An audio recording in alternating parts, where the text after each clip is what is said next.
Hello दोस्तों, आप सभी का स्वागत है लड़की के लिए फाइट वाले एपिसोड में। तो इस एपिसोड की स्टार्टिंग में मैच कोप्स बैटल जो कि ग्लेन की क्लास 2 और लियोस के क्लास 4 के बीच में होने वाला था। इसमें स्टूडेंट्स को अपने टीचर के कमांड पर चलना होगा और उसमें जिन भी स्टूडेंट्स को हारा हुआ मान लिया जाएगा उन्हें गेम से बाहर होना होगा। और इस बैटल को जीतने के लिए टीचर्स को अपने स्टूडेंट्स को एकदम सही तरीके से सही टाइम पर और तो और सही जगह पर इस्तेमाल करना होगा। और फिर आखिर में जो भी टीम दुश्मन टीम के बेस पर कब्जा कर लेगा या फिर दुश्मन के कमांडर को हरा देगा वो ही विनर बनेगा। इसके बाद लियो सिस्टीन का हाथ पकड़कर कहता है कि तुम्हें मेरी फिक्र करने की जरूरत नहीं है, मुझे भले ही तुम्हारे लिए पहाड़ी क्यों ना तोड़ना पड़े, मैं कुछ भी करके तुम्हें अपना बना कर ही रहूंगा। लेकिन वहीं इस तरफ ग्लेन अपने स्टूडेंट से कह रहा होता है कि सुन लो रे सालो तुम सब, मुझे तुम लोगों की पूरी मदद चाहिए जिससे कि मैं शादी करके एक अमीर घर में जा सकूं और आराम से रह सकूं।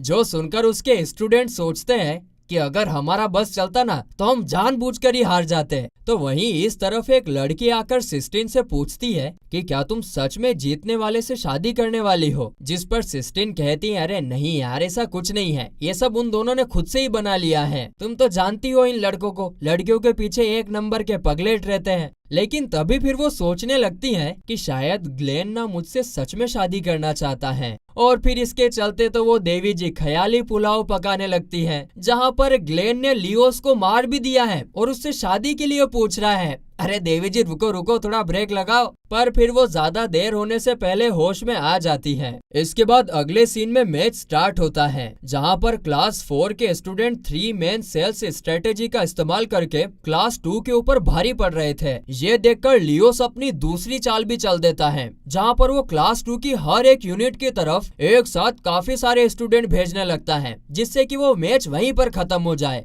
अब यह देखकर सारे टीचर आपस में बात करने लगते हैं कि कैसे क्लास 2 काफी बुरी तरीके से हार जाएगा क्योंकि उन्हें कोई स्ट्रेटेजी बनानी नहीं आती है। तो वहीं इस तरफ जब दोनों क्लास की यूनिट्स आपस में फाइट करती हैं, तो क्लास 2 क्लास 4 को बड़ी आसानी से हरा देती है, जो देखकर सब हैरान रह जाते हैं क्योंकि यहाँ पर ग्लेन के कहने पर उन्होंने 2 मेन सेल का इस्तेमाल किया था। अब ये देखकर लियोस अपने स्टूडेंट्स को दूर से लॉन्ग रेंज अटैक करने के लिए कहता है, लेकिन तभी रियल उसके लॉन्ग रेंज यूनिट को अकेले ही अटैक करके हरा देती है। आगे लियोस अपने सभी बचे हुए यूनिट्स को फॉरेस्ट के अंदर जाने का ऑर्डर देता है, लेकिन तभी खुद ग्लेन उन स्टूडेंट्स के सामने आकर उनसे कहता है कि तुम लोगों के सामने खुद दुश्मन टीम का कमांडर खड़ा है, इसीलिए अगर मुझे पकड़ सकते हो तो पकड़ लो। इतना कहते ही ग्लेन वहाँ से भागने लगता है और सभी स्टूडेंट्स उसके पीछे पीछे भागने लगते हैं। लेकिन ग्लेन ना एकदम चालाकी से, वेरी चालाक ब्रो, उन्हें अपने ट्रैप में फंसा लेता है। आगे हम देखते हैं कि बाकी बचे हुए यूनिट्स आपस में फाइट कर रहे थे,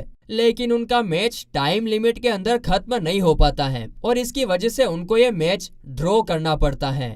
अबे यार तेरी की। मैच खत्म होने के बाद ग्लेन अपने स्टूडेंट से तो कहता है कि स्टूडेंट्स, तुम लोगों ने काफी बढ़िया परफॉर्मेंस दिया है। अरे लियोस की टीम के साथ तो ड्रॉ करना भी बहुत मुश्किल की बात है, लेकिन वहीं इधर लियोस वो तो अपने स्टूडेंट्स के ऊपर चिल्ला रहा होता है और कहता है कि तुम सब लोगों ने मेरे ऑर्डर्स का पालन नहीं किया, अगर चुपचाप सिर्फ मेरे ऑर्डर्स का पालन करते तो आखिर में ये मैच ड्रॉ नहीं होता। तभी ग्लेन जाकर उससे कहता है कि तुम्हें ना अभी थोड़ा शांत हो जाना चाहिए। एक टीम हारेगी या जीतेगी ये उसके कमांडर के ऊपर होता है, ना कि सोल्जर्स के ऊपर। जिसका लियोस जवाब देता है, ओह तुम अपना ओपिनियन अपने अंदर ही रखो, और वैसे भी हमारा डुएल अभी तक पूरा नहीं हुआ है, मुझे एक रीमैच चाहिए और इस बार मैं सीधा तुमसे लड़ना चाहता हूँ। ये सुनकर ग्लेन उससे कहता है, अरे क्या तुमने अभी तक हार नहीं मानी? जिस पर लियोस कहता है कि बिल्कुल भी नहीं, और मैं तो तब तक कोशिश करता रहूंगा जब तक कि मैं सिस्टिन को अपने फालतू का सपना छोड़कर मुझसे शादी करने के लिए मना नहीं लेता।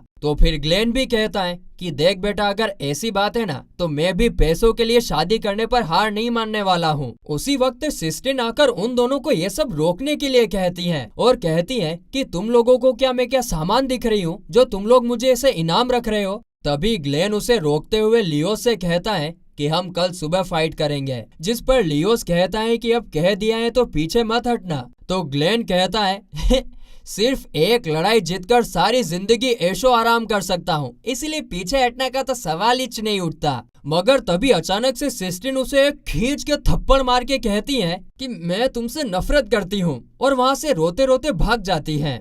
अगले सीन में सिस्टीन रूमिया से पूछती है कि क्या उसे सच में मेरे अंदर सिर्फ पैसों के अलावा और कुछ नहीं दिखता, जिस पर रूमिया कहती है कि अब बस भी करो यार, क्या तुम्हें नहीं पता कि ग्लेन ऐसा इंसान नहीं है। जो सुनकर फिर सिस्टीन को ग्लेन की सारी अच्छी बातें याद आने लगती हैं और फिर वो पूछती हैं तो फिर वो ऐसा क्यों कर रहा है, जिस पर रूमिया कहती है कि ये तो पता नहीं, हाँ लेकिन जरूर कोई खास वजह होगी जिसकी वजह से हमारे इतने लेजी टीचर इतनी मेहनत वाली फाइट करने के लिए तैयार हो गए, इसीलिए तुम चिंता मत करो और जाकर उनसे बात करने की कोशिश करो। और ये सुनकर सिस्टीन भी उसकी बात मान लेती है। और फिर अगले सीन में हम देखते हैं कि एल्बर्ट और उसके साथ दो दूसरे इम्पेरिया मैजिक कोर्प्स के मेंबर को एक आदमी की लाश मिलती है जो कि एंजल्स डस्ट का एडिक्ट था, और ये उनकी नजर में अब पांचवा आदमी आ चुका है। तो वहीं दूसरी तरफ हम देखते हैं कि लियोस उसी आदमी के साथ बैठा हुआ था जिसके साथ में वो पिछले एपिसोड में बात कर रहा था। वो आदमी लियोस से कहता है कि ग्लेन एक ऐसा आदमी है जिसके जीतने के चांसेस 100 में से सिर्फ एक ही बार होता है, लेकिन पता नहीं कैसे वो हमेशा फर्स्ट टाइम में ही जीत जाता है। जिस पर लियोस कहता है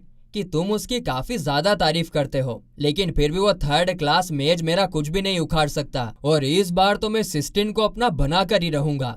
बस एक बार मैंने उससे शादी कर ली, फिर तो मुझे अगला फैमिली हेड बनने से कोई नहीं रोक सकता है। अगले सीन में ग्लेन अकेला खड़ा होकर आसमान की तरफ देखकर बोल रहा था कि कल सब खत्म होने वाला है। माफ करना लियोस, लेकिन मुझे इससे कोई फर्क नहीं पड़ता कि तुम्हारा टैलेंट मुझसे कितना ज्यादा है, लेकिन मेरा तुमसे हारने का कोई इरादा नहीं है। हाँ, लेकिन इसके बाद भी मेरे मन में एक अफसोस तो रहेगा क्योंकि मैंने सिस्टीन के साथ अच्छा नहीं किया, मगर जो भी होगा सब अच्छे के लिए होगा, क्यों है ना सारा।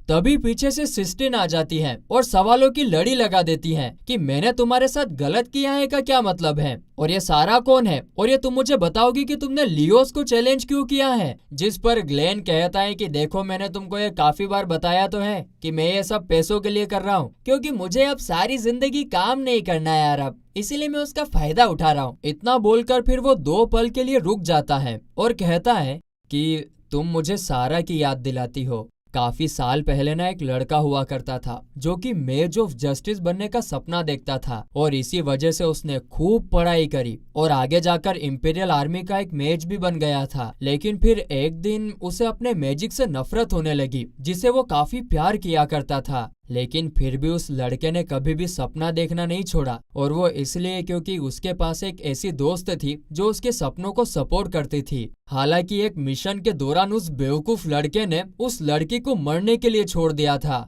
और इसके बाद तो उस लड़के ने हर चीज से हार मान ली और फिर एक मेज बनने का छोड़कर एक घर के अंदर बंद रहना शुरू कर दिया। अब तो मुझे खुद भी नहीं पता कि मैं क्या करना चाहता हूँ, लेकिन हाँ शायद तुम्हें देखकर मुझे खुशी होती है क्योंकि तुम अपने सपनों को पूरा करने के लिए इतनी कोशिश कर रही हो, या फिर हो सकता है कि शायद मैं तुम्हारे सपनों को प्रोटेक्ट करके सारा की मौत का अफसोस मना रहा हूँ। ये सुनने के बाद सिस्टीन उससे कहती है तो ये सब सिर्फ पर्सनल रीजंस की वजह से था, लेकिन फिर भी मुझे ये जानकर थोड़ी सी ही सही लेकिन खुशी तो है क्योंकि अब मेरे पास कोई है जो कि मेरे सपनों को सपोर्ट करेगा, और इसीलिए मैं अब कभी हार नहीं मानूंगी। ये सुनते से ही ग्लेन को सिस्टीन के अंदर सारा दिखने लगती है, और इसके बाद वो हंसते हुए कहता है हाँ बिल्कुल, आखिर एक टीचर होने के नाते अपने स्टूडेंट्स को सपोर्ट करना तो मेरा काम है। तभी वहाँ पर लियोस आ जाता है और कहता है कि तुमने बड़ी चालाकी से अपने पास्ट को इस तरीके से बताया जिससे किसी का भी दिल पिघल जाए, लेकिन मुझे तुम्हारी सच्चाई का पता है जो तुमने पास्ट में किया है, क्यों है ना ग्लेन द फूल। ये सुनते से ग्लेन शॉक्ड रह जाता है और कहता है ओ भंडल, अगर अपनी भलाई चाहते हो ना तो अपना मुंह बंद करो और यहाँ से निकलो। जिस पर लियोस कहता है कि दरअसल तुम्हें ऐसे खुलेआम घूमने का कोई हक नहीं है, और तो और तुम अपने इन खूनी हाथों से अपने स्टूडेंट्स को क्या ही सिखा लोगे। जिस पर ग्लेन कहता है ओ होशियारी, मैं देखो ये तुमको आखिरी चेतावनी दे रहा हूँ, अपना मुंह बंद कर लो, नहीं तो मैं तुमसे फाइट करने के लिए कल सुबह होने का इंतजार नहीं करने वाला हूँ। इसके बाद फिर से लियोस कहता है कि तुम्हें तो दोबारा से अपनी उसी पुरानी पोजीशन में चले जाना चाहिए। पुरानी पोजीशन कौन सी? इंपेरियल मेज कोर्प्स का स्पेशल फोर्स एग्जीक्यूशनर। अब ये सुनते से ही ग्लेन का भेजा भंड हो जाता है और वो उस पर अटैक कर देता है और उन दोनों के बीच में फाइट शुरू हो जाती है। पर लियोस तो ग्लेन को नीचे पटक देता है और फिर वो अपने हाथ से एक मैजिक करने लगता है, जो देखकर ग्लेन हैरान हो जाता है और कहता है कि इस मैजिक का नाम तो तुलपास है और इस मैजिक की मदद से तो हम इमेजिनरी चीजों को भी समन कर सकते हैं। जिस पर लियोस कहता है कि हाँ, और ये तुलपास काफी पावरफुल होते हैं, खास करके तुम्हारे खिलाफ। आगे वो तुलपास ग्लेन के ऊपर लगातार अटैक करने लगते हैं, जिससे ग्लेन इंजर्ड होकर नीचे गिर जाता है। तभी लियोस उससे कहता है कि मुझे पता है कि तुम इससे भी बेहतर हो, इसलिए कल की होने वाली फाइट को सीरियसली लेने में ही तुम्हारी भलाई है। ये सुनते से ही ग्लेन खड़ा होकर वहाँ से जाने लगता है और जब सिस्टिन उसके पीछे जाने की कोशिश करती है तो लियोस उसका हाथ पकड़कर उसे रोक लेता है और जब सिस्टिन उससे हाथ छुड़ाने की कोशिश करती है तो लियोस उसकी तरफ गुस्से से देखकर कहता है कि ज्यादा होशियारी मारने की जरूरत नहीं है, वरना तुम्हारा वो हाल करूंगा कि किसी को तुम अपना मुंह तक दिखाने लायक नहीं रहोगी। खैर, तुम्हें मुझसे शादी करनी होगी और तुम्हारे पास इनकार करने का कोई हक नहीं है। तुम्हारी खास दोस्त रूमिया और रियल, तुम उन दोनों की पहचान सबसे राज रखना चाहती हो, है ना? इसलिए बेहतर यही होगा अगर खुशी खुशी मान जाओ। इसके बाद अगले सीन में हम देखते हैं कि जब अगली सुबह मैच का टाइम होता है तो ग्लेन मैच के लिए आया ही नहीं होता है, साथ ही में वो पूरी एकेडमी में भी कहीं नहीं होता है और इससे लियोस ये मैच जीत जाता है। और फिर इसी के साथ ये एपिसोड यहीं पर खत्म होता है।